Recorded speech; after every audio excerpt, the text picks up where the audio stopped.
వందల సార్లు చెప్పినాం. ఆనాటి పెండింగ్ ప్రాజెక్టులు కాంగ్రెస్ ప్రభుత్వం ఏ రకంగా చేపట్టింది, ఎట్లా నష్టం చేసింది, నీళ్ళు ఎట్లా రాలే, తెలంగాణ వచ్చినాక ఎట్లా ఇచ్చినాం అనేది అనేక సార్లు చెప్పినాం. స్టేట్ మీడియాను కూడా రిజర్వాయర్ల దగ్గరికి, లిఫ్ట్ల దగ్గరికి తీసుకొని పోయి చూపించినాం. ఆనాడు అంతా రికార్డు ఎస్టాబ్లిష్ అయి ఉంది. అందుకే ప్రజలకు, పాలమూరు ప్రజలకు తెలుసు. ఆనాడు వాళ్ళు దశాబ్దాల క్రితం మొదలుపెట్టిన ఆ ప్రాజెక్టులను వాటిని పూర్తి చేసింది కేసీఆర్ సర్కార్ వచ్చినాకనే. నీళ్ళు ఇచ్చింది, రైతులు నీళ్ల ముఖం చూసింది, భూములకు నీళ్ల తడి తగిలింది తెలంగాణ వచ్చినాకనే అనే విషయం స్పష్టంగా ప్రజలకు తెలుసు. తెలవడమే కాదు, 9 ఏళ్ళు 18 పంటలు పండించిన రైతులు సంవత్సరానికి 2 పంటలు అద్భుతంగా బాగుపడ్డారు. ఈ టైంలో మహానుభావులు పాదం మోపినారు. బంద్, అన్ని బంద్, కట్కేసినట్లే. నీళ్లు గతి లేవు, కరెంటు గతి లేదు, రైతు బంధు గతి లేదు, చెప్పినటువంటి ఇంతింత పొడుగు పొంకనాలు కొట్టిన ఏమి గతి లేవు.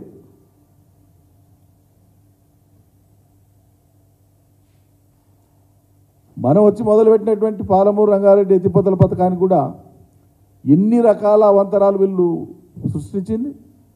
కేసుల మీద కేసులు, కేసుల మీద కేసులు, దుష్ప్రచారము, ఆటంకాలు అన్నింటినీ అధిగమించి ఈరోజు 5 రిజర్వాయర్లు, 4 పంపింగ్ స్టేషన్స్ను 90% కంప్లీట్ చేసామని నేను నిన్ననే ప్రెస్లో చెప్పిన. ఆ మిగిలిపోయినటువంటి పనులను చేస్తే ఆ ఫలితాలు వస్తాయి.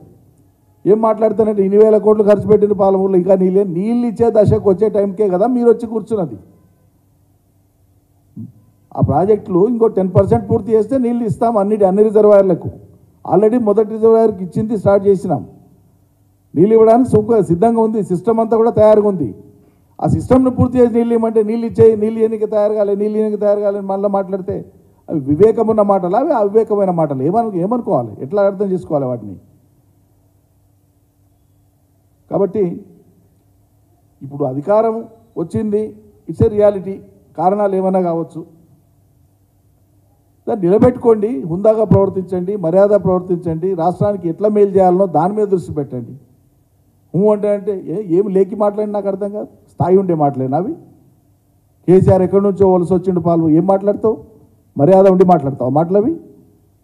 ఒక స్థాయి వచ్చినటువంటి నాయకులు మాట్లాడే మాట నాది? నువ్వు ఆడ నుంచి వచ్చి కొడంగల్లో ఎన్నికైనావు, ఏడు నుంచి వచ్చి కొడంగల్లో రిజెక్ట్ అయితే మళ్ళీ మల్కాజిగిరికి ఏడు నుంచి వచ్చినావు. చట్టబద్ధమైనటువంటి అవకాశం కదా ఓ రాష్ట్ర పౌరుడు రాష్ట్రంలో ఏడన్నా నిలబడవచ్చు. అటువంటిది కేంద్ర మంత్రి స్థాయి దాకా ఎదిగినటువంటి ఒక నాయకుడిని పట్టుకొని నువ్వు కరీంనగర్కి వెళ్ళి పాలమూరు ఈ చౌకబారు మాటలు మాట్లాడానుక ముఖ్యమంత్రి అయింది? మేము అనాలంటే అనలేమా? జుగుప్స అనిపిస్తుంది, స్థాయి లేనితనం అనిపిస్తుంది మాట్లాడితే.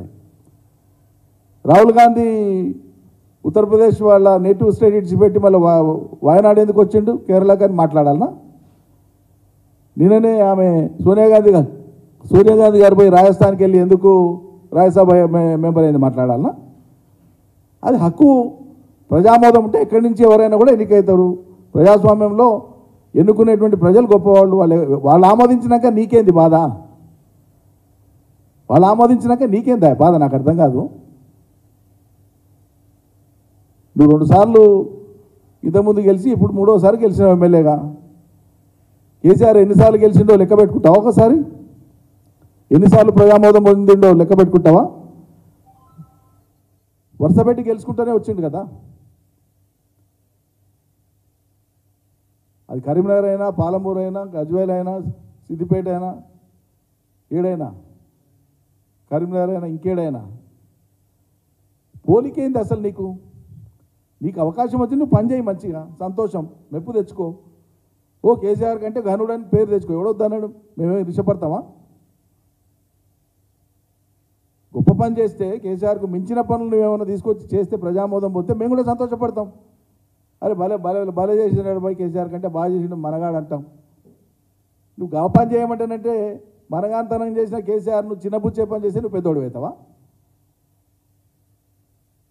ఇంకోసారి ఇటువంటి మాటలు మాట్లాడొద్దు దయచేసి. ఆత్మపరిశీలన చేసుకోండి. ముఖ్యమంత్రి గారు పదే వ్యక్తిని తూలనాడేటువంటి విధంగా, వ్యక్తి కేంద్రంగా మాట్లాడేటువంటి మీ భాష, మీ భావజాలము, మీ బాడీ లాంగ్వేజ్ను దయచేసి మార్చుకోండి. ఈ పద్ధతి కాదు. హుందాతనాన్ని అలవర్చుకోండి. మీరు మాట్లాడుతూ ఊరుకుంటారా యువతల? మా స్థాయిలో మేము మా సంస్కారం కొద్దీ మేము మాట్లాడగలం. కానీ కింది స్థాయిలో ఉండేటువంటి లక్షలాది మంది యొక్క సంస్కారానికి మేము కట్టడి వేయగలమా? ఎవరు తోచిన విధంగా వాళ్ళు మాట్లాడితే అది అనార్కీకి దారి తీయదా? ఎందుకు ఆస్కారం ఇస్తున్నారు మీరు అట్లా?